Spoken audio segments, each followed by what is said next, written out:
네, 법원의 박근혜 전 대통령 재판 정상화를 위해서 박차를 가하고 있습니다. 국선 변호인 선정 절차에 들어간 지 6일 만인 어제 박 전 대통령에 대한 국선 변호인 5명을 선임했는데요.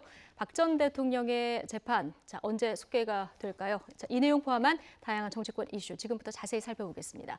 백성문 변호사 그리고 김병민 경희대 교수 함께하셨습니다. 어서 오세요. 네, 안녕하세요. 안녕하세요.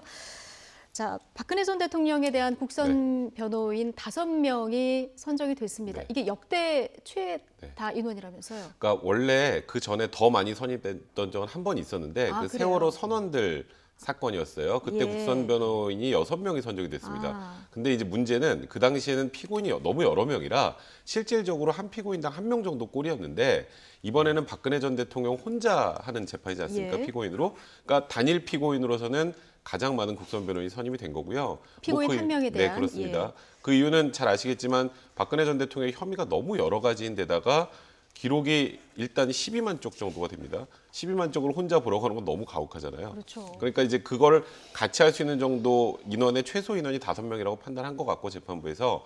그리고 문제는 이제 박 전 대통령이 그럼 이제 국선 변호인의 조력을 받을 생각이 있는지가 문제인데 국선 변호인의 조력을 받지 않겠다. 뭐 사실상 재판부를 불신임한 거나 마찬가지 상황이 되어버렸기 때문에 국선 변호인은 기록은 검토하되 재판에서 박근혜 전 대통령을 적절히 변론하기에는 구조상 좀 힘든데 문제는 이 12만 쪽이라는 기록을 읽고 나서 정리가 된 다음에 재판을 속개를 해야 되잖아요. 네. 그래서 재판부에서는 이 기록 볼 시간을 줬습니다. 그러니까 일단 지금 어느 정도까지 볼지는 모르겠습니다만 대략 일단 예측은 저희 법조인들 생각으로는 3주 정도면 충분히 정리가 될 것이다. 3주 정도? 네, 그럼 11월 11월 중순 정도가 돼서 되면서요? 이제 재판이 속개가 될 텐데 예. 이제 속개된 재판에 또 박 전 대통령이 나올지 그 재판이 속개되기 전에 국선 변호인의 접견 신청을 과연 박 전 대통령이 만날지. 받을지 예. 이런 부분들이 관심사라고 보시면 될 것 같습니다. 그러네요. 지금 국선 변호인 5명 신상 털기 우려 때문에 명단은 비공개된 네. 그런 상태인데요.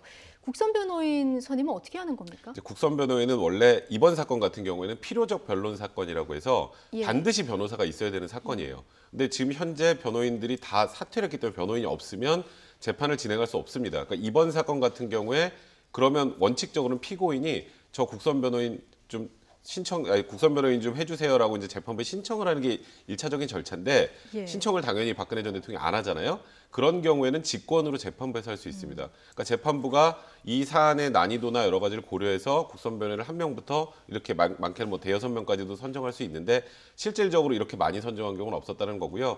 이젠 선정된 국선 변호인은 그러니까 지금 서울중앙지방법원에 국선 전담 변호인이라고 따로 있어요. 그러니까 저희 같은 경우도 국선 사건을 할 수 있거든요. 네. 신청을 하면 이제 몇 건 정도 주면 그걸 국선을 할 수는 있는데 이 국선 전담 변호인은 월 뭐 700~800만 원 정도를 받고 국선만 하는 거예요. 그러니까 국선만, 거절을 예. 못 해요. 그러니까 이번에 지금 아까 말씀하셨던 것처럼 5명의 신상 털기 우려 얘기가 나왔는데 이 국선 변호인 5명 중에 제가 알기로는 1명 정도만 박 전 대통령 이 사건에 국선 변호를 하고 싶다라고 했고 나머지는 다 좀 난색을 표했는데 이건 재판부에서 시키면 어쩔 수 없이 해야 되는 겁니다. 네. 그러니까 지금 이 4분 나머지 뭐 이 5분 전부 다 가장 이제 걱정을 하는 건 이제 기록이 많고 뭐 박근혜 전 대통령이 협조를 하고 안 하고 문제를 떠나서 이게 대부분의 국민들은 박 전 대통령을 변호해? 라는 이유만으로도 비판하시는 분들이 많잖아요. 예. 그래서 지금 만약에 언론의 이름이 공개가 되면 언론이 집중적으로 취재할 거죠. 박 전 대통령 또 반대하시는 분들에 대한 비난도 감수해야죠. 그러면 일 못합니다. 이제 그것 때문에 공판이 개시되기 전까지는 일단 이름을 이번에는 공개를 하지 않는 걸로 결정을 하게 된 겁니다. 네, 지금 백성문 변호사께서 조금 전에 지적을 해주셨는데 박 전 대통령이 접견을 거부할 수도 있고요. 또 재판에 출석 안 할 수도 있고 그럼 이제 걸석 재판으로 재판이 진행된다고 하셨는데 만약에 이렇게 진행되면 오히려 재판이 조금 더 빨리 진행될 수도 있다 이런 전망도 나오는데 이 부분은 어떻게 보십니까? 그렇죠. 걸석 재판으로 재판이 공전될 수도 있지만 사실은 더 예. 수월하게 이제 끝날 수도 있겠습니다만은 재판부가 엄청난 부담감을 갖게 되는 거죠. 말 그대로 예. 이 피고인 박근혜에 대한 제대로 된 이 재판받을 수 있는 권리를 재판부가 보존하지 않았다라고 이제 소위 말한 박근혜 전 대통령의 지지자는 강하게 주장할 것이고요. 지금 같은 상황에서는 1심 재판을 아예 포기하고 2심에서 이제 반전을 노리겠다라는 전략이 있다라는 게 한 예. 가지 측면이고 두 번째 이제 얼마 전 해외에서 이제 유엔 등을 거론해서 박근혜 전 대통령이 인권 문제를 끄집어내지 않았습니까? 그러면서 이제 석방된 상태로 재판을 받아야 된다 인권 얘기를 거론하고 있는 것처럼 현 재판부에 강한 부담을 줄 수 있는 이 여지가 남아 있는 건데 사선 변호인들이 다 사임하고 난 뒤에도 유영하 변호사가 변호인 접견을 통해서 박 전 대통령을 계속 만났다는 겁니다. 그러니까 말 그대로 재판을 완전 완전히 포기했다고 보기 어려운 측면으로 뭔가의 가능성들을 두고 있다는 건데 이거 이제 정치 재판으로 끌고 가려고 하는 포석이 아닌가라는 게 일각의 분석이지 않습니까? 여기에 덧붙여서 아직까지는 결행하고 있지 않지만 지금 자유한국당의 박 전 대통령 출당 조치와 함께 맞물려 있다고 볼 수도 있는 건데 그 즈음에 맞춰서 만약 박근혜 전 대통령이 일각에서 예측하고 있는 것처럼 단식 투쟁 등에 돌입하게 됐을 경우는 과연 어떻게 할 것인가 등이 굉장히 고려할 수밖에 없는 여부가 있기 때문에 재판부 입장에서도 걸석 재판으로 신속하게 재판을 마무리 져야겠다라고 생각하기도 여전히 좀 부담이 되지 않을까 싶습니다. 어느 선택을 하든 재판은 다 부담이 되는 상황인데 백성문 변호사님은 네. 1심 선고 언제쯤 내려질 것 같으세요? 저는 내년 한 2월 정도 되면 나지 않을까 싶어요. 내년 2월 정도. 일단 박 전 대통령 측에서 신청한 증인이 아직도 굉장히 많이 남아 있습니다. 근데 그걸 물론 현실적으로 박 전 대통령이 출석을 안 해버리면 뭐 증인 신청을 아예 안 하는 거, 증인 신문을 아예 안 하는 것이 아니라 일단 신문은 하는데 제대로 돌아가질 않는다는 거죠. 그러니까 예. 뭐 박 전 대통령 측에서 아예 뭐 마음대로 하라고 하면서 뭐 증인 신청을 다 철회했다면 모르겠지만 증인 신문을 하는 시간은 어느 정도 필요할 수밖에 없어요. 예. 근데 이제 문제는 박 전 대통령이 불출석하게 되면 이제 순서는 이렇게 됩니다. 재판부에서 아마도 구인장을 발부를 할 거예요. 근데 과거에 이제 전두환 전 대통령 재판 당시에는 재판 출석 거부하다 구인장 발부하니까 나왔어요. 근데 박 전 대통령은 조금 다를 것 같아요.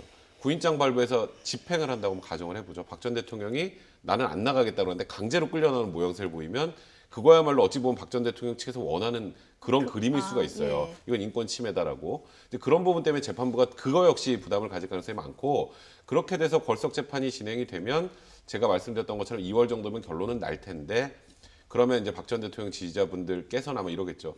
아니 재판도 이렇게 대충 뭐 피고인도 없이 재판을 해놓고 이거를 유죄 판결을 한단 말이야. 또 재판부가 불공정했어. 또 이런 방식으로 정치적으로 진행이 될 거기 때문에 말씀하셨던 것처럼 재판부의 부담이 굉장히 클 수밖에 없고요. 다만 이제 박 전 대통령 얼마 전까지 유영하 변호사가 지금 접견을 했잖아요. 네. 그럼 위법입니다. 그래서 이제는 서울구치소에서 더 이상 안 된다고 이제 선언한 상태인데 일반인 접견으로는 가능한 거죠? 일반 접견은 가능한데요. 하루 총 30분, 맥시멈이 30분이고 한 번밖에 못 해요. 네. 그럼 박 전 대통령이 본인이 하고 싶은 얘기를 대외적으로 보낼 창구가 별로 없는 상황이거든요. 이제 그런 부분들 때문에 또 일각에서는 이런 얘기도 있어요. 근데 이건 정말 최악의 상황인데 예. 국선 변호인이 기록을 한 달 정도 검토를 한 다음에 돌연 그냥 다시 사선으로 하겠습니다라고 할 수도 있어요. 그럼 다시 국선 변호인이 예전에 그건 우리 가능합니다. 변호사들로 돌리겠다. 국선 변호인 하다가 사선으로 바꿀 수 있어요. 이제 그렇게 되면 말 그대로 재판이 언제 끝날지 모르죠. 이제 그런 문제점들이 또 남아 여전히 그런 불안감들은 상존해 있는 상황입니다. 여러 가지 가능성이 아직도 남아 있는 네, 그런 그렇습니다. 상황이군요. 어쨌든 뭐 국선 변호인이 선임된 마당에 이제 박근혜 전 대통령 재판도 11월 중순쯤이면 이제 재개될 거다. 이런 전망은 나오고 있는데 지금 국정농단 공범들, 피의자들 재판이 이번 주부터 이제 본격적으로 진행이 되고 있는데 어제 문건 유출과 관련해서 정호성 전 비서관의 재판이 또 있지 않았습니까? 검찰이 2년 6개월을 구형을 했어요. 네, 사실상 심리는 진즉에 마무리가 되는 상황인데요. 박 전 대통령이랑 선고를 함께 하려고 좀 미뤄둔 상황이었다고 합니다. 근데 박 전 대통령 재판이 언제 끝을 볼 수 없는 상황으로 치닫게 되니까 분리 선고를 하겠다라고 해서 다음 달 15일 정도면은 정호성 전 비서관에 대한 1심 선고 결과가 나올 것 같은데요. 검찰에서 2년 6개월을 구형했기 때문에 실질적으로 이것보다 훨씬 더 낮은 형이 이제 선고될 예. 확률이 있고 이미 정호성 전 비서관 같은 경우에는 구치소에 수감된 지가 근 1년이 다 돼갑니다. 그렇죠. 그래서 형을 어느 정도 살았기 때문에 머지않은 기간 내에 결국 구치소에서 나오게 될 확률이 높아 보이는 거고요. 정호성 전 비서관 같은 경우는 이 국정농단 사건에 임하고 있는 다른 여러 피고인들과는 조금 결이 다르긴 합니다. 그러니까 박 전 대통령에게도 사실상 있는 부분에 대한 죄는 인정할 건 인정해야 된다라고 주장을 하고 있는 상황이고요. 다만 그 과정 속에서 기밀을 유출하게 된 최순실 씨에게 문건을 건넨 혐의는 인정하는데 문건을 건네게 됐던 건 박 전 대통령의 지시사항이었고 그 지시사항은 대통령으로서 조금 더 일을 잘해보기 위함이었다라고 지금 변론을 하고 있는 상황이거든요. 아마 여기에 대해서 정호성 전 비서관이 개인적으로 사익을 취한 부분들은 없다라고 이제 볼 수 있기 때문에 여기에 대한 재판부의 판단이 어떨지를 지켜봐야 되고 이 재판부의 정호성 전 비서관에 대한 선고 결과가 그대로 아마 박근혜 전 대통령의 선고에도 이어질 확률이 높아 보입니다. 그러면 이 선고를 보면 박근혜 전 대통령 재판도 어느 정도 미리 네. 짐작해 볼 수 있을 것이다. 이렇게 보셨는데 갑자기 궁금한 건데요. 네. 그 만약에 선고가 내려지기 전에 1년을 만약에 수감 생활을 했습니다. 네. 그런데 실제 선고가 6개월 내려졌어요. 이러면 어떻게 되는 겁니까? 그럼 일단 바로 즉각 석방이 되고요. 예, 나머지 이미 살았던 기간. 그거는 이제 어쩔 예. 수 없습니다. 그건 어쩔 어쩔 수 수 없는 없는 거고요. 겁니까? 예. 이제 문제는 지금 상황에서 조금 전에 말씀하셨던 것처럼 정호성 비서관은 가장 아마 제가 알기로 올해 지금 구치소에 있는 이 국정농단 사범 중에 그렇게 알고 있는데 통상적으로 이 공무상 비밀 누설은 2년 이하의 징역형이 처해지는 범죄고 국회에서 이제 나오라고 했을 때 나오지 않았던 것까지 포함해서 지금 2년 6개월 구형을 한 건데, 그러니까 일각에서 보시는 분들은 아니 지금 이 국정농단 사범이 2년 6개월 구형이 말이 돼 이러시는 분들도 있어요. 너무 작다고. 근데 이 지금 나와 있는 이 두 가지 범죄를 2년 6개월 구형을 한 거면 특검에서 어마어마하게 많이 한 겁니다. 이 사안으로 본다면. 네, 이 사안으로 예. 본다면. 그러니까 공무상 비밀 누설죄가 이렇게 어마어마한 공무상 비밀을 누설할 걸 예상하고 만든 범죄가 아니에요. 그래서 형량 자체가 굉장히 낮습니다. 그래서 지금 분위기로는 정호성 비서관은 이번에 1심 선고가 실형이 선고되면서 바로 석방이 될 가능성이 높다라는 게 법조인들의 일반적인 좀 관측이기도 합니다. 그렇군요. 정호성 전 비서가 어제 결심 공판 최후 진술에서 이런 얘기를 했습니다. 우리 정치사에서 박 전 대통령만큼 비극적인 사람이 또 있겠느냐. 이런 생각에 참 마음이 아프다. 최순실과 연계돼서 이런 상황이 오게 돼서 통탄스럽다. 운명이라고 생각한다.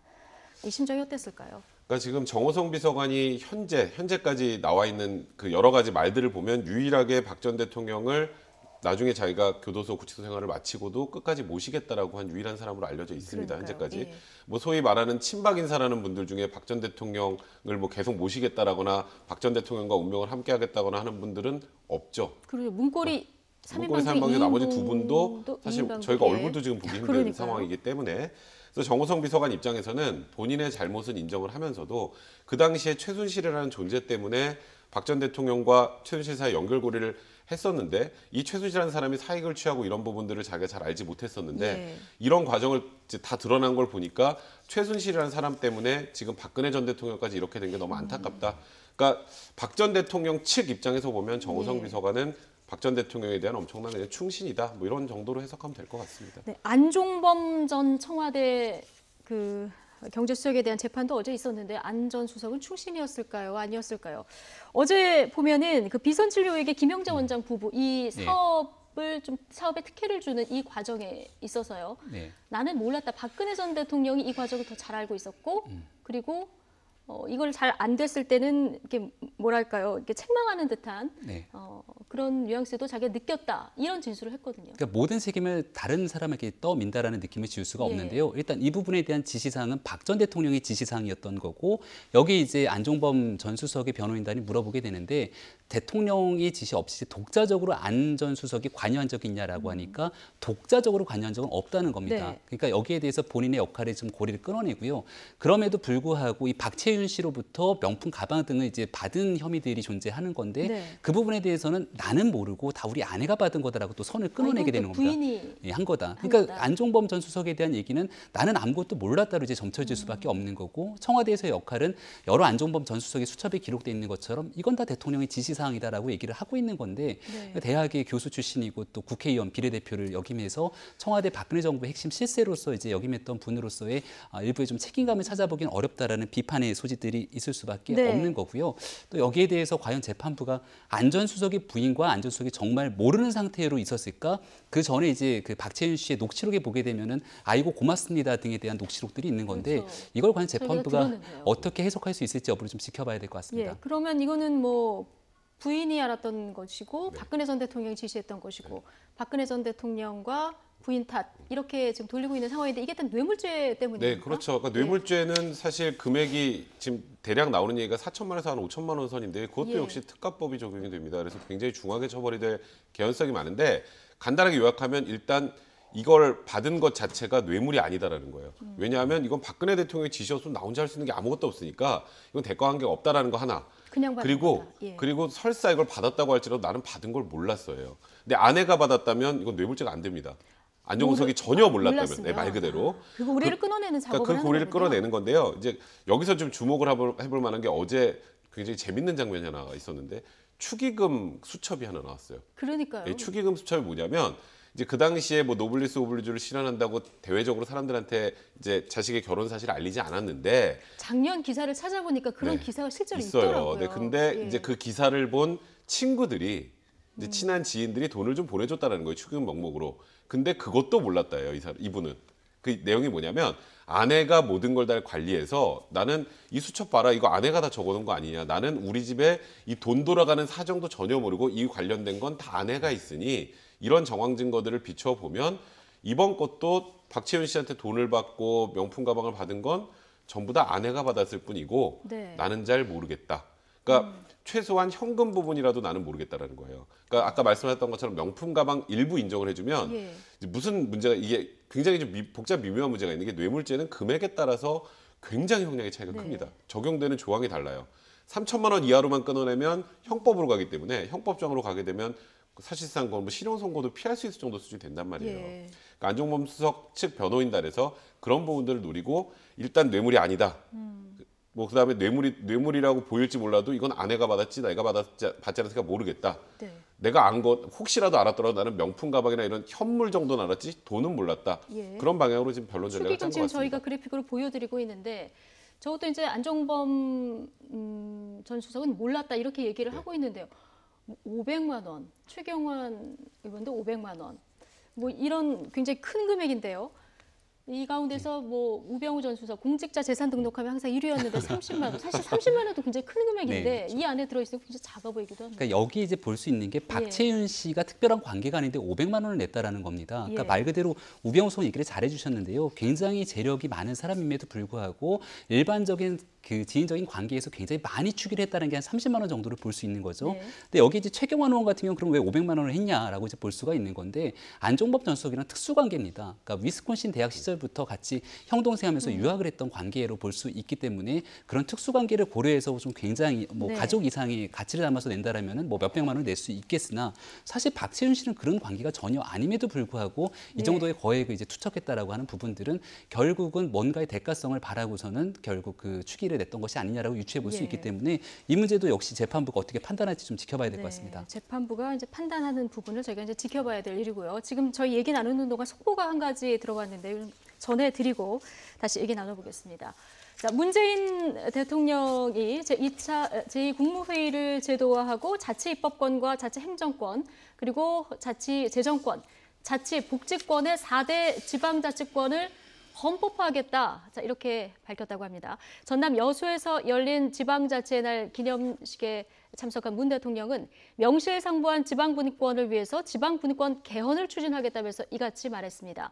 문 대통령은 지방자치단체를 지방정부로 바꾸는 내용도 헌법에 명문화해야 한다면서 지난 대선에서 지방분권에 대한 공감대가 형성된 만큼 정치권의 신속한 논의를 기대한다 이렇게 밝혔습니다. 또 내년부터 포괄적 사무 이양을 위한 지방 이양 일괄법의 단계별 제정을 추진하고 주민투표 확대, 또 주민 소환 요건 완화 등 주민 직접 참여 제도도 확대하겠다고 설명을 했습니다. 문 대통령은 지방 재정 자립을 위한 재정 분권도 강력히 추진하겠다면서 국세와 지방세 비율을 7대3으로 이루고 장기적으로 6대4 수준이 되도록 개선하겠다 이렇게 덧붙였습니다. 지금 속보로 전해드렸는데요.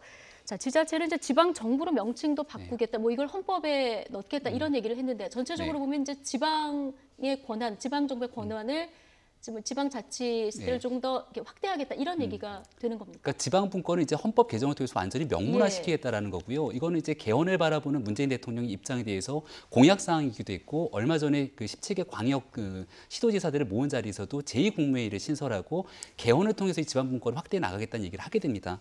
여기 이제 재정적인 문제에 대해서도 장기적으로는 이 국세와 지방세 비율을 6대4로 나누겠다라고 얘기를 하는데 예. 현재 지방자치를 일부 학자들은 2할짜리 지방자치라는 얘기를 합니다. 그러니까 실질적인 재정에 대한 권한이 없다라는 비판적 예. 목소리를 내는 거고요. 이걸 확대해 나가겠다. 그리고 두 번째로는 지금 지방자치 시대가 열려 있기는 하나 그 과정 속에 많은 사무들이 국가의 위임 사무를 하게 됩니다. 그러니까 네. 사실 중앙정부에 종속될 수밖에 없는 사무를 가지고 위임 사무를 자치 사무로 확대 개편해 나가는 부분들도 정리를 하겠다라고 얘기를 하고 있는 거고요.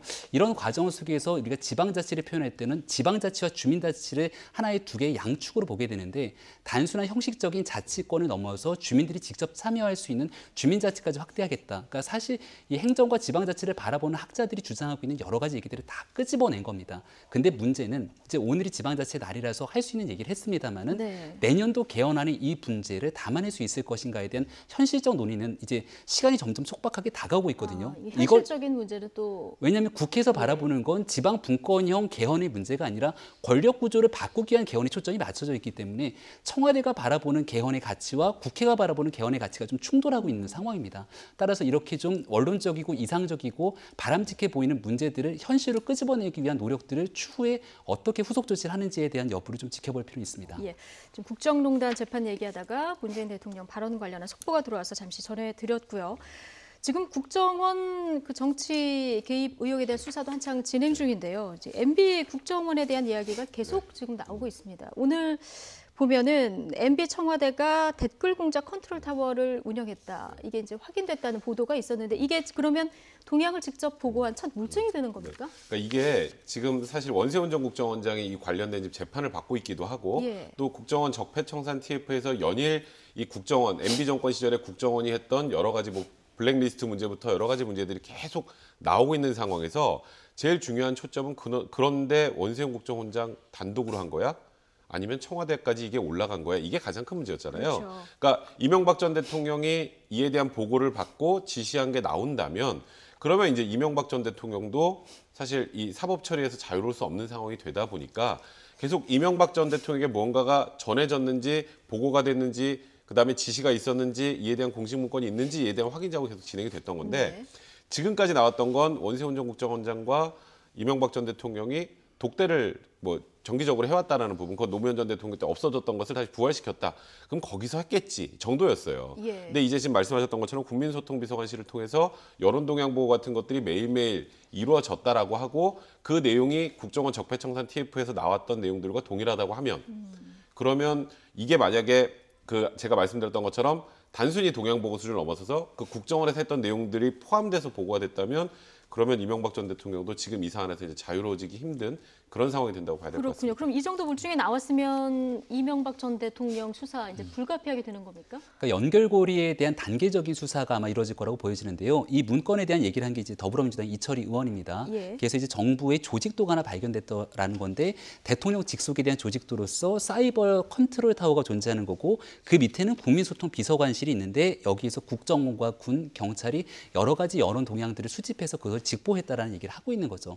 그렇다면 이걸 이명박 전 대통령이 그대로 직보를 해서 보고했다기보다는 이 단계를 거쳐서 올라갔을 거기 때문에 결국은 국민소통 비서관에 근무했던 사람들을 토대로 어떻게 이 문건들을 갖다 누구에게 보고했는지 어떤 식의 작성을 했는 건지 또 심지어 댓글 작업 등에 대해서 여론에 조작과 영향을 미치게 한 직권남용 등의 혐의가 있는 건지에 대한 수사가 아마 우선이 되겠죠. 그런 과정 속에서 이게 결국 이명박 전 대통령에게 보고가 이루어졌다라고 하는 증언 등이 나오게 됐을 경우에는 이제 이명박 전 대통령의 수사가 불가피해 보이고요. 예. 근데 그런 정황 증거들이 나오기 전에 무조건 이명박 전 대통령을 소환하기에는 검찰 수사에서도 무리가 있을 겁니다. 예.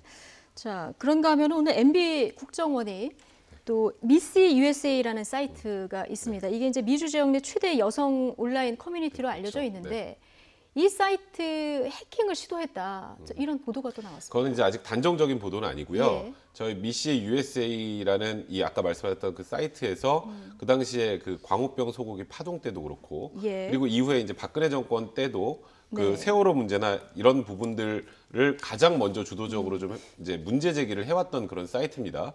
근데 그곳이 몇 번 해킹이 됐는데 그 해킹에 우리나라 국정원이 개입했다는 의혹이 나온 거예요. 아, 근데 이게 만약에 사실이면 이건 좀 지금까지 국정농단과 차원이던 또 다른 문제가 발생을 합니다. 이거는 우리나라 사이트도 아니고 그러니까 해외 사이트를 2010년에 국정원 네. 심리전단에서 보고서를 만들었다. 네, 근데 이제 이런 그 건가요? 부분들이 이제 제가 정확하게 이 부분을 완전하고 확인하기 위해서는 예. 단순 보고서 수준을 넘어서서 해킹을 어떤 방향으로 진행했는지를 하나하나 이제 다 예. 해내야 이게 팩트로 확인이 되는 거지 않습니까? 네, 그렇죠. 이게 만약에 완벽하게 팩트로 확인되고 이후에 이 그 광우병 소고기 때부터 이 세월호 문제 때 거기다 윤창중 대변인 문제도 사실 여기서 먼저 거론을 했었어요. 그랬다 나중에 문제가 됐던 거거든요. 네네. 그러니까 소위 그러니까 이명박 정부나 박근혜 정부에서는 좀 눈엣 가시 같은 사이트였는데 이 곳을 만약에 국정원이 해킹을 해서 다운을 시켰다. 사이트를 다운을 시키는 다운이 한 두세 번 됐단 말이에요. 네. 그게 우리나라 국정원을 통해서 이루어졌다라면 이거는 해외 사이트예요. 우리나라 네. 사이트도 아니고. 예. 해외 사이트를 우리나라 정보기관에서 해킹을 하고 그 안에 있는 뭐 사이트를 다운시키는 정도 일을 했다면 이거는 좀 문제가 더 심각해지는 상황이죠. 이거는 단순히 국정원법 위반을 넘어서서 정보통신망 이용 촉진 등에 관한 법률 위반이기도 하고 이건 국제 분쟁이 될 수도 있는 그런 사안입니다. 그렇군요. 일단 팩트는 더 확인해 볼 네, 필요가 그렇습니다. 있다. 예.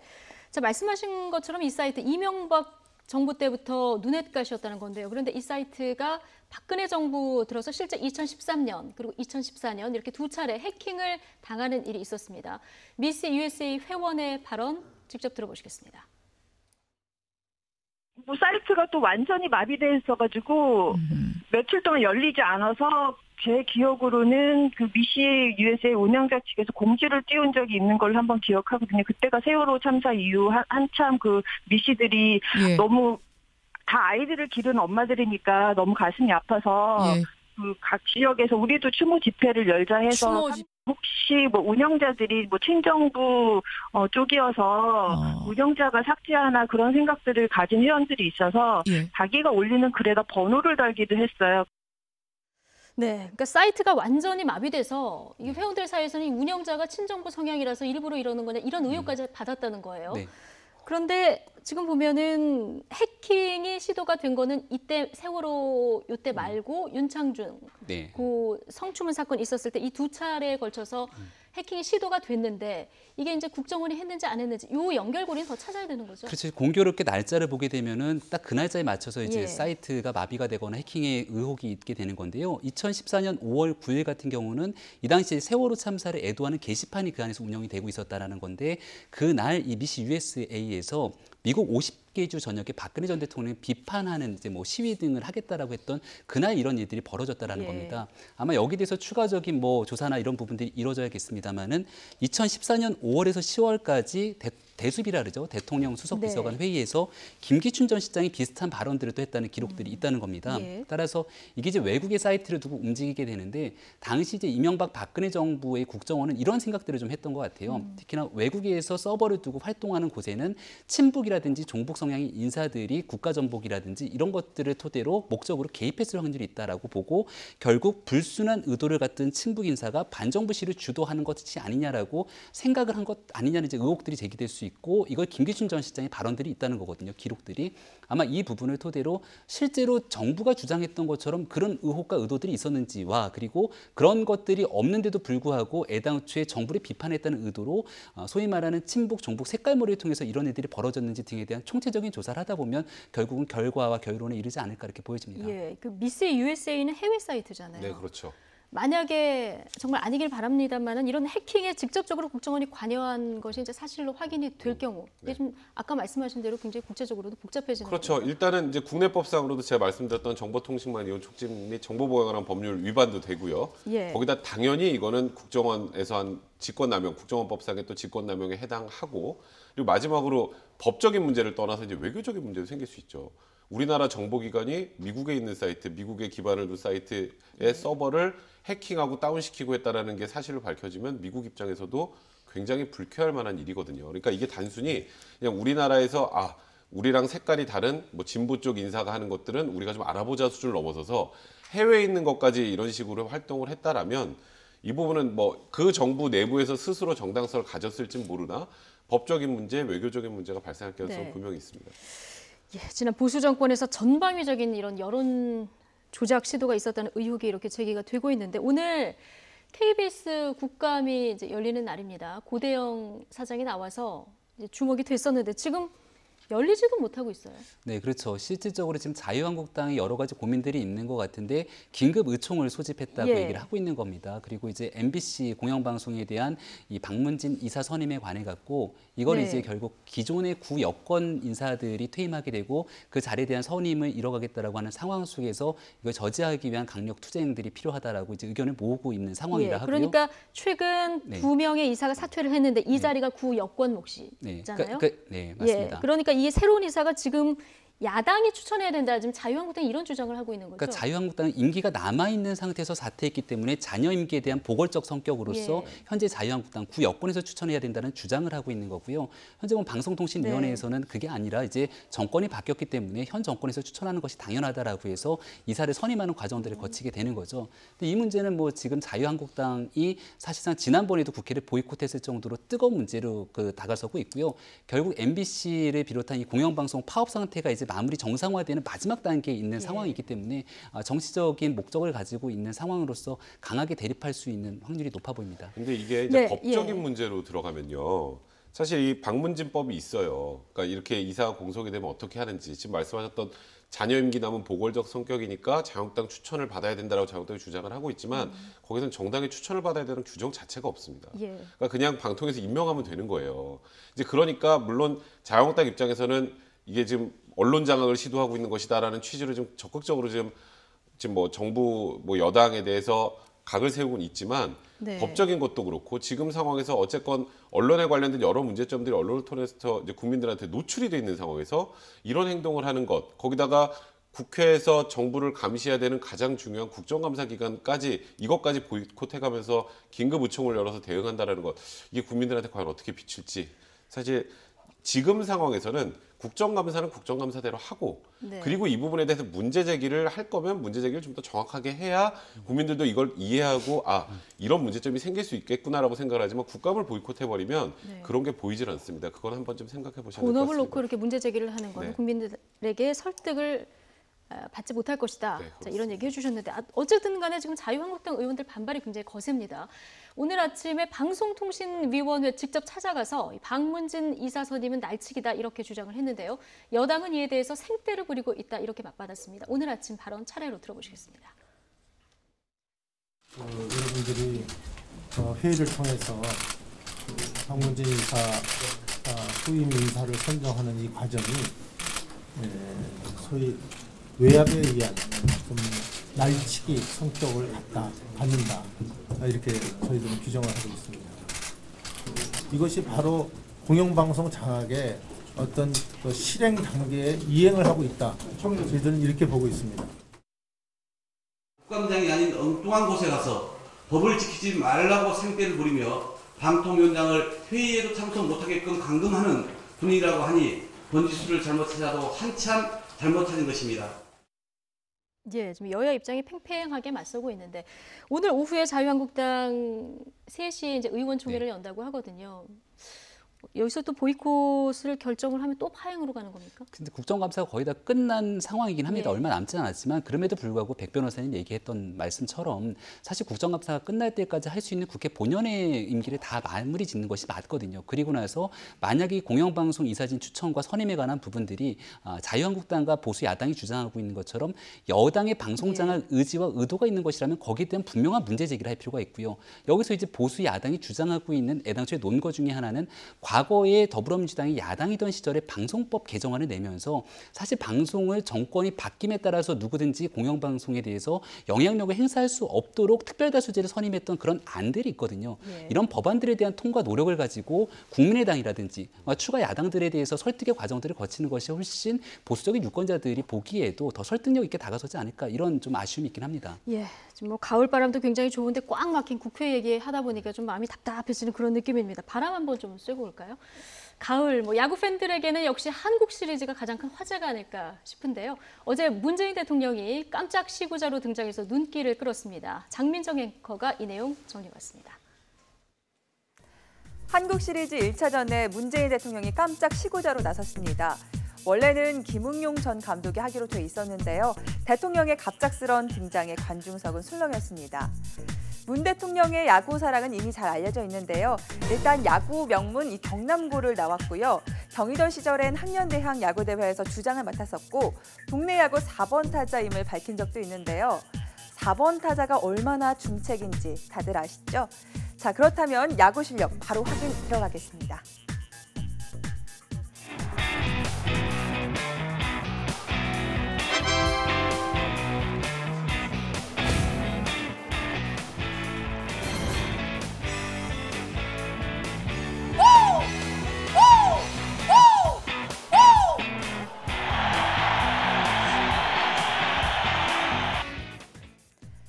경기 시작 전 짧은 시간 바짝 연습했지만 긴장한 탓일까 아쉽게도 공은 홈까지 미치지 못했습니다.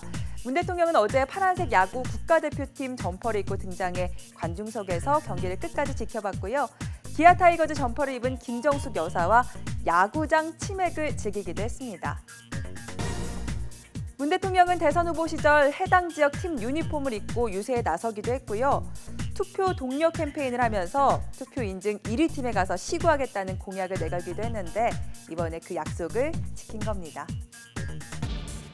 역대 대통령들도 종종 마운드에 섰는데요. 이 전두환 전 대통령부터 박근혜 전 대통령까지 시구 모습 화면으로 만나보시죠.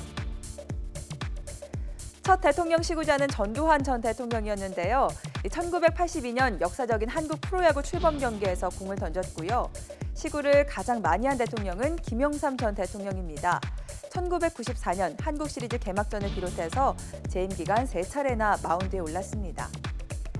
노무현 전 대통령은 2003년 프로야구 올스타전에서 공을 정확하게 포수 미트에 꽂았고요. 여성인 박근혜 전 대통령은 2013년 한국 시리즈 3차전 경기에서 투수 마운드보다 조금 앞으로 나와 공을 던졌습니다. 또 이명박 전 대통령은 시구 대신에 야구장에서 부인과 키스 타임을 가져 화제를 모으기도 했습니다. 네, 역대 대통령들의 시국 모습까지 보셨는데요. 문재인 대통령은 연습할 때 더 잘하시는데요. 아까 연습할 때는 거의 뭐 아마 투수 정도의 예. 실력을 보여줬던 것 같은데 문 대통령은 어쨌건 말씀하셨던 것처럼 대선 당시에도 이제 공약을 했던 사항이었고 그 공약을 이행하러 왔는데 어제 예. 완전 깜짝 시구였거든요. 그러니까 사실 경호 문제나 이런 것들 때문에 실제로 김응용 이제 감독이 과거에 이제 기아가 해태 시절에 그러니까 야구 왕조를 이뤘던 그 레전드가 시구를 한다라고 딱 알려져 있었는데 네. 갑자기 나는 저 혼자는 저분이 시구를 합니다 하면서 문재인 대통령이 등장한 거였거든요. 그래서 어제 관람객들도 전혀 김웅용 모르는 감독인 줄 상황이었어요. 김웅용 감독이 예. 시구를 하는 줄 알았다가 완전 이제 깜짝 쇼를 보게 된 거죠. 문재인 대통령이 시구를 하셨는데 저는 지금 현재 뭐 코리안 시리즈라면 뭐 야구 팬들을 다 가슴을 이제 설레게 하는 정도의 굉장히 큰 행사이기도 하고 저런 곳에서 시구를 하는 것 그리고 어제 저는 좀 눈길 끌었던 건 원래는 홈구장의 경기장의 옷을 입고 시구를 하는 게 일반적인데 또 문재인 대통령이 또 그렇게 한 팀의 옷만 입으면 또 그거 가지고 이제 구설수에 오를 수도 있지 않겠습니까? 그래서 저는 어제 국가대표팀 유니폼 그 점퍼를 입고 시구를 하셨던 건 굉장히 좋은 아이디어였던 것 같고 대신에 김정숙 여사가 그 어제는 이제 광주 챔피언스 파크에 있었거든요. 그래서 김정숙 여사가 이제 기아 유니폼을 입고 예. 이제 그 두 개의 조화를 맞췄던 것도 굉장히 여러 가지를 생각을 하고 시구를 하셨다는 생각이 좀 드네요. 그래 형평성 문제 고려하려면 참 이렇게 작은 것들까지 신경을 써야 되는군요. 근데 야구가 대중 스포츠다 보니까 뭐 문재인 대통령뿐만 아니라 역대 보면은 정치인들이 선거 때 많이 야구를 활용하는 그런 모습이 보이지 않습니까? 그렇죠. 스포츠를 이제 정치에 활용하면서 표심에 영향을 미치고자 하는 게 정치인들의 기본적인 이제 예. 습성이라고 볼 수 있는데요. 문재인 대통령 같은 경우는 여러 차례 언급했던 것처럼 그런 것과는 좀 별개로 야구에 대한 각별한 인연들이 있었던 것 같아요. 경희대 재학 시절부터 이제 관심이 있었던 거는 물론이고요. 어저께 이제 심판과 깜짝 조우를 했는데 알고 보니까 고 최동원 선수의 동생이 이제 심판을 맞았던 것 아니겠습니까? 예. 근데 이제 고 최동원 선수가 전설적인 이제 투수로서 유명한 야구 선수인데 당시 프로 야구 선수 협의회를 결성을 한 적이 있거든요. 그 당시에 또 문재인 대통령이 법률 자문으로서 변호사로 인연을 그랬군요. 맺었다라고 하고 예. 있기 때문에 이 야구와는 또 뗄래야 뗄 수 없는 인연인 것 같고 어저께 말씀하셨던 것처럼 시구 장면에서는 거의 이제 완벽한 이 폼을 보여줬는데 약간 그 시구 장면에서는 약간 긴장을 하셨는지 원바운드로 들어가긴 했지만 그래도 역대 대통령들의 시구 장면에 비해서는 굉장히 좀 폼과 이런 내용들이 그럴싸하게 보였던 장면이었던 것 같습니다. 예. 이제 한국 시리즈 6번 경기가 남은 거죠. 네. 예. 뭐 결과가 어떻게 될지는 지켜봐야 되는 거고요. 머리를 좀 식히셨으면 이제 다시 복잡한 정치권 속으로 좀 들어가 보겠습니다. 국민의당 지난 열흘간 바른정당과 중도 통합 속도를 내는 듯 하더니 지금 급제동이 걸린 그런 모양새입니다. 어제 의총에서 통합 대신에 정책 연대부터 시작하기로 의견이 모아졌는데요. 안철수 국민의당 대표 그런데 뭔가 좀 여지를 남긴 듯한 발언도 했습니다. 이 목소리 들어보시겠습니다. 국감 지나고 나서 이 문제를 논의하겠다고 말씀드렸는데 뭐 워낙에 많은 이제 이야기들이 나와서 예정보다는 일주일 앞당겨서 이제 어제 중진 그 식사 자리를 통해서 의견들을 모으고 그리고 또 오늘 의총까지 열게 된 겁니다. 실제 그 여론조사 결과가 발표되고 그 이후에 일부 인터뷰하는 과정에서 그 실제 논의되는 것보다 과다하게 언론에서 다루어진 측면이 있다. 언론에서 또 과도하게 다룬 겁니까? 어쨌든 통합보다는 이제 연대 쪽으로 국민의당도 이제 방향을 잡은 것 같은데 여긴 지금 안 나왔습니다만은 안철수 대표가 이런 얘기도 합니다. 그 유승민 의원이 이제 발언을 이 통합과 관련해서 했는데 그런 발언들은 이제 당 내부 결속용이 아닌가. 네. 예, 이런 얘기를 했거든요. 그러니까 햇볕 정책에 대한 얘기들 그리고 이제 결국은 호남에 대한 탈호남 얘기들을 그렇죠. 끄집어냈고요. 또 이게 여기에 대한 정리가 돼야 통합할 수 있다 이런 대표적인 얘기를 했었죠. 케이스가 박지원 예. 전 대표를 겨냥한 발언 아니겠습니까? 그렇죠. 그리고 이제 안철수 대표 입장에서는 비공개 여론조사를 통해서 바른정당과 통합했을 때 시너지가 높다라는 여론조사가 나오자마자 나오자마자 이걸 토대로 바른정당과 함께 통합에 대한 굉장히 급가속되는 이 속도전을 벌였거든요. 예. 근데 여기에 대해서 저는 가장 찬물을 껴진 게 주승용 의원의 발언이라고 봐요. 그러니까 주승용 의원이 SNS에 이런 얘기를 하게 되는데 결혼을 하더라도 연애부터 해야 된다라는 말 한마디가 사실 좌중을 다 정리를 해버린 거거든요. 그 과정 속에서 호남권 의원들이 좀 부글부글 끓고 있었던 상황으로 볼 수 있었던 거고 그렇다라면은 이게 집안과 집안이 썩 마땅치 않게 생각하는 과정에서 그럼에도 나는 이 사람과 결혼을 해야겠다라고 하면 상대방이 적극적으로 거기를 받아들여야 되는데 여기에 대한 바른정당의 움직임 또한 이 국민의당과 통합에 그렇게 완벽하게 하나 되는 모습들을 보여주지 못했기 때문에 안철수 대표가 통합에 대한 속도전에는 제약이 걸릴 수밖에 없었던 거고 네. 결국은 그럼에도 불구하고 안철수 대표는 여전히 바른정당과의 통합을 통해서 천하 3분직의 중도 정당을 크게 모색하고자 하는 노력들을 기울여 나가겠습니다만은 일단 국민의당에 있는 내부 의원들을 어떻게 설득해 나갈 것인지 네. 그리고 바른정당의 분위기가 과연 어떻게 변해갈 것인지에 대한 두 가지 고민을 해결하지 않고는 통합은 굉장히 어려워 보이긴 합니다. 그 내부 설득이 안 된 상태에서 이 문제가 나왔기 때문에 국민의당이 이렇게 자체 여론조사에 너무 그냥 고무됐었던 것이 아닌가 이런 생각도 듭니다. 사실 안철수 대표 입장에서는 승부수를 띄울 수밖에 없는 순간이긴 했어요. 그러니까 그 당시에 문주용 씨 취업 특혜 효과 관련해서 증거 조작 문제가 딱 터지고 국민의당의 지지율이 한 자릿수에서도 거의 정의당 밑으로 떨어질 정도로 많이 이제 심각한 상황이 된 상황에서 안철수 대표가 거기서 한번 승부수를 던져서 예. 뭐 잠시간 뭐 좀 식히겠다 머리를 식히고 충전의 시계를 갖겠다고 했다가 당대표 선거 나왔잖아요. 네. 그럼 당대표 선거 나와서 당대표가 됐는데 그럼 뭔가 이 시너지 효과가 좀 나서 컨벤션 효과라든가 나서 좀 국민의당의 지지율이 올라가야 되는데 그냥 거기서 다 보였어요 지금까지. 얼마 전 여론조사에서도 그냥 6%, 6.5% 정도에 그친 상황이었단 말이에요. 그러면 뭔가 지금 상황에서 돌파구를 하나 찾아야 되는데 거기서 이제 아까 말씀하셨던 것처럼 비공개 여론조사를 해보니 바른정당하고 합치면 당대당 합치는 숫자보다 훨씬 많이 나오더라. 그러니까 지지율만 놓고 보면 2당이 되더라. 네. 라는 걸 보고 아 이거는 충분히 해볼 만하다고 판단을 했던 것 같은데 문제는 호남권 의원들과 전체적으로 중지를 모아서 통일된 의사표시로 얘기가 탁 나왔어야 이 얘기가 진행이 될 수 있는데 던지고 나서 지금 사방에서 다른 얘기가 나오니까 안철수 대표 입장에서 지금 한 발 후퇴한 거죠. 정책연대라는 건. 네. 한 발 후퇴한 건데 이것마저 될 수 있을지에 대한 의구심이 드는 상황이 돼버린 거예요. 그러니까 저는 사실 최초 이 얘기가 터졌을 때 그래도 안철수 대표가 당 대표를 맡고 있으니까 국민의당 내부에서 어느 정도 의견 조율이 됐고 또 바른정당과에서도 일단 물밑 교섭이 어느 정도 진행된 상황에서 이게 외부적으로 표출이 됐을 거라고 생각을 했는데 그 외에 나오는 얘기를 들어보면 사실 유승민 그 의원이 얘기했던 것처럼 햇볕 정책 버리고 박지원 의원 탈당시켜라. 그건 국민의당에서 받을 수 있겠어요? 그러니까. 국민의당 호남권 의원들 입장에서는 햇볕 정책이라는 건 말 그대로 그냥 DJ 정신 계승이라는 상징적인 거예요.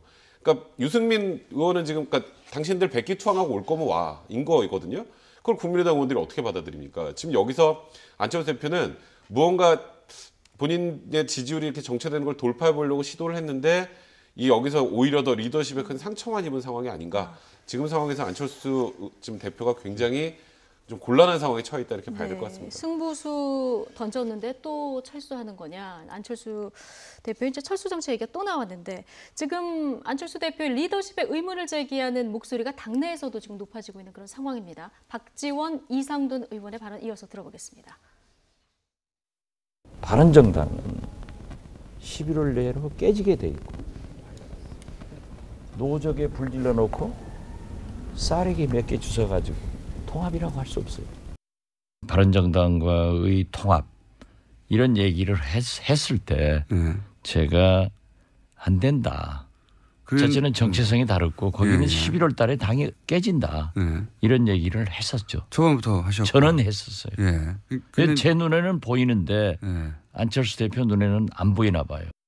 당대표로서 리더십이 사실상 이제 와해된 게 아닌가. 정책연대 뭐 더 나가서 선거연대 그러는데 제가 그 얘기 듣고서 아직도 저 사람들이 정신을 못 차렸구나 하고 좀 한심하다고 제가 혀를 찼습니다. 네, 박지원 의원 뭐 선거 때만 해도 안철수 당시 후보를 뭐 지금거리에서 가장 열심히 도왔는데 지금 보면은 제 눈에는 보이는데 안철수 대표 눈에는 안 보인다 이런 얘기까지 하거든요. 발언 수위가 굉장히 셌습니다. 그렇죠. 그리고 서로 입장 차이가 워낙이나 다릅니다. 그러니까 박지원 의원 같은 경우는 내년도 지방선거에서 전남지사 출마를 거의 공식 선언하지 않았습니까? 네. 그렇다면 지금에 있는 국민의당과 더불어민주당 현재 5당 체제 속에서 전남지사에 선거를 나가서 박지원 의원이 당선될 수 있는 확률은 지극히 낮을 겁니다. 그렇다면 할 수 있는 거는 결국 더불어민주당과의 통합이라든지 연대 과정을 통해서 통해서 결국은 어느 정도의 지분을 확보하는 것이 박지원 전 대표가 생각하는 나름대로 시나리오와 가치가 아닐까 생각이 되고요. 안철수 대표 입장에서는 탈호남 그리고 탈이념적 상황 속에서 중도를 넓게 포석으로 하고 수도권을 중심으로 하는 새정치 기치를 한번 내보이겠다. 그걸 토대로 내년도 지방선거에서 확실한 세대교체 등의 승부를 내겠다라는 거고 그걸 토대로 3년 뒤 총선에서 유의미한 나만의 정당에 대한 성과를 냈을 때 5년 뒤 대선에서 가능성이 있다고 판단하는 거거든요.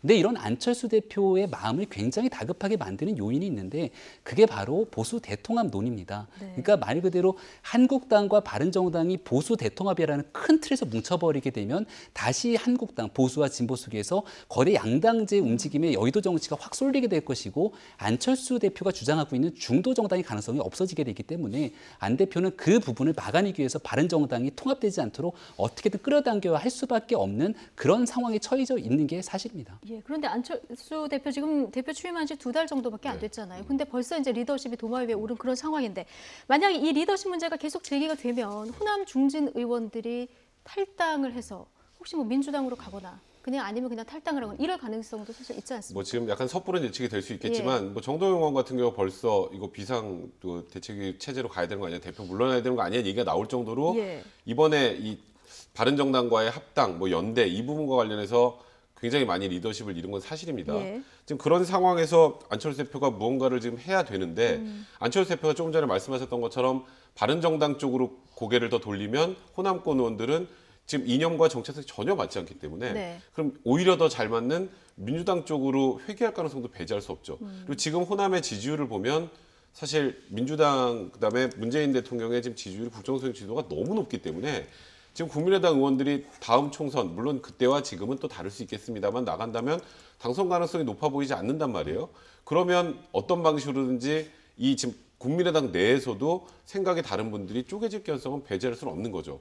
그리고 지금 아까 말씀하셨던 것처럼 바른정당 내부도 자유한국당과 보수대통합을 원하는 분들이 있고 자강론이 있고 여기서도 또 국민의당이 일부 합치자는 분들이 있는 상황이기 때문에 지금 굉장히 복잡단안한 방정식 속에서 근데 안철수 대표가 어쨌건 저번에 대선 후보로 나오긴 했습니다만 아직은 정치만 놓고 보면 초보에 가까운 수준이지 않습니까? 사실 일단 현 시점에서 지금 안철수 대표가 이런 복잡단안한 방정식을 풀고 끌고 나갈 정도의 리더십을 보일 수 있을지 일단 당내에서도 많이 리더십에 상처를 입은 상황이기 때문에 굉장히 앞으로 난관이 많이 예상이 되는 상황입니다. 잠깐 언급을 해주셨는데 바른정당 상황도 지금 녹록지 않습니다. 11월 뭐 분당 가능성 이런 얘기까지 나오고 있는 상황인데 지금 만약에 바른정당 통합파 의원들이 건너간다 한들 이게 통합의 효과가 있겠는가 이런 얘기도 좀 나오거든요. 그게 명분적인 측면에서 일단 박 전 대통령 출당 조치 문제가 최고위원회에서 매듭이 지어져야 되고요. 거기 한 단계 더 파급적인 나름대로 효과를 내기 위해서는 서청원 의원, 최경환 의원에 대한 제명까지 실제 이루어지게 된다면 통합에 대한 명분은 훨씬 더 거세지겠죠.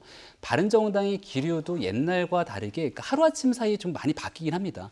여기 최근에 가장 결정적인 변화를 보여준 게 남경필 지사의 발언이거든요. 그러니까 지금 국민의당과 바른정당의 통합 논의는 바른정당이 유승민 의원을 중심으로 이어지게 된 겁니다. 그러다 보니까 바른정당의 통합파가 아닌 장합파 내에서도 여러 목소리가 있는데 이거 이제 유승민 의원을 중심으로 흘러가는 것들에 대한 부정적인 기류가 좀 일부 존재하는 거고요. 그러니까 남경필 지사 같은 경우는 지금 현재 경기지사로서 내년도 지방선거에서 재선이 되냐 마냐가 가장 결정적인 계기가 되는데 손익계산서나 계산기를 두들겨 봤을 때 중도정당으로 포지셔닝해서 경기지사의 선거에 나가는 것과 보수가 대통합한 상황 속에서 1대1 구도로 선거를 치르는 것 중에 뭐가 더 유리할까를 따져봤을 때 보수 대통합에 조금 더 무게추가 기울어져 있을 확률이 높은 거거든요. 여기에 대한 통합의 중요한 역할하는 건 누가 뭐래도 바른정당이 김무성 전 대표 겁니다. 지금 이제 국정감사 때문에 외국에 잠깐 나가 있지만 곧 돌아오게 되거든요. 그 과정 속에서 김무성 전 대표가 어느 정도의 리더십을 발휘하고 바른정당의 통합파를 결속시키고 또 한국당 내에서는 지금 홍 대표가 위기에 좀 처해져 있긴 한데 이 홍 대표에게 힘을 실어주면서 보수가 혁신하고 나아가게 되는 통합의 가능성들을 보여주게 된다면 바른정당이 지금 약간 관망하는 의원들이 흔들릴 수도 있는 거거든요. 근데 여기에서 만약에 박 전 대통령 출당 조치가 주춤하거나 혁신과 개혁에 대한 이 동력들이 꺼지게 되는 순간 바른정당도 어느 길로 갈지 모르기 때문에 한치 앞을 알 수가 없습니다. 어쨌든 홍준표 대표는 뭐 승부수까지 던진 겁니다. 이 친박 청산하겠다 이렇게 강한 의지를 보이고 있는데 이게 사실 현실적으로 만만치가 않아요. 지금 혹 때려다 혹 붙이는 격이 아닌가라는 얘기까지 나오는 상황인데 일단 지금 박근혜 전 대통령의 출당 문제는 그래도 좀 쉽게 마무리가 되지 않을까 이런 얘기가 나왔는데 최고위에서 얘기가 좀 달라요. 지금 박근혜 전 대통령의 출당 문제와 관련해서 반대하는 최고위원들이 많아지다 보니까 이것도 지금 만만치 않은 상황이 됐고, 그리고 이제 소위 친박의 핵심이라고 할 수 있는, 그러니까 상징적인 존재 두 분, 이제 서청원 의원하고 최경환 의원을 제명시키고 당에서 출당 조치하려고 했으나 지금 뭐 아시겠지만 이제 과거에 이제 홍준표 대표도 지금 재판을 받고 있는 성완종 리스트와 관련해서 녹취록이 있다 없다 얘기가 나오기 시작하면서 오히려 지금 홍준표 대표가 더 위축이 되고, 오히려 거기다가 성완종 리스트 홍만 붙인 그렇죠. 거다. 홍만 붙이는 거에다가 또 지금 이 서청원 의원과 최경환 의원에 대한 이제 출당 조치를 하려면 이거는 또 다르게 의총 3분의 1 의원들 3분의 1 이상 동의를 얻어야 되는데 사실 아직까지는 자유한국당이 박 전 대통령 소위 친박이라고 하는 박 전 대통령을 통해서 국회의원 배지를 단 분들이 많죠. 저번 총선 4.13 총선 기억하실지 모르겠습니다만 그때도 친박감별사라는 표현을 써가면서 무리한 공천을 해가면서도 본인들 사람들을 많이 심은 상황이잖아요. 근데 그 의총이 통과되겠습니까? 그러면 일단 박근혜 대통령 출당 조치가 실패하는 순간 바른정당의 통합파 의원들은 못 옵니다. 올 최소한의 명분이 있어야 될 거 아니에요. 그러니까 지금 뭐 최경환 의원, 서청원 의원의 출당 조치는 고사하고라도 박 전 대통령의 출당 조치까지 이렇게 미정미정한 상황이 되면 나갈 때의 명분, 나가서 다시 돌아올 때 일이라도 명분이 있어야 되는데 그게 없으면 모양새로라도요. 그거는 도저히 지금 통합파 의원들도 지금 굉장히 좀 당황스러운 상황이 될 수밖에 없기 때문에 말씀하셨던 것처럼 어느 정도 당이 쪼개지면서 통합파 의원들은 자유한국당으로 건너가서 보수의 통합에 기치를 들 것이다라고 한 부분조차도 불투명한 상황으로 흘러가고 있다고 봐야 될 것 같습니다. 그러니까 이 친박 청산 상황이 이제 불투명하게 말씀하신 대로 전개가 되다 보니까 홍준표 대표에 대한 당내 압박도 지금 높아지고 있습니다. 류석춘 한국당 혁신위원장, 홍 대표가 박 전 대통령 출당에 사활을 걸어야 된다. 못하면 우리 지방선거에서 정말 폭망한다. 이렇게 목소리를 높였는데요. 관련한 당내 목소리 한번 들어보겠습니다. 뿐 아니라 뭐 제가 보기엔 당 대표도 중대 결심을 하셔야죠. 그 만약에 그렇게 되면은 사퇴까지도 생각하시는 거군요. 아니 그 대표가 지금 내년 지방선거를 이끌어야 되는데 홍준표 대표가 당의 대표로서 내년 지방선거를 이끌어야 되는데 그 리더십이 흔들리면은 내년 지방선거는 보나마나 폭망합니다. 이것이 아마 그 홍준표 대표가 당을 장악하기 위한 소위 영어로 하면 베팅을 한 게 아니냐, 이제 이런 얘기도 지금 나오고 있습니다.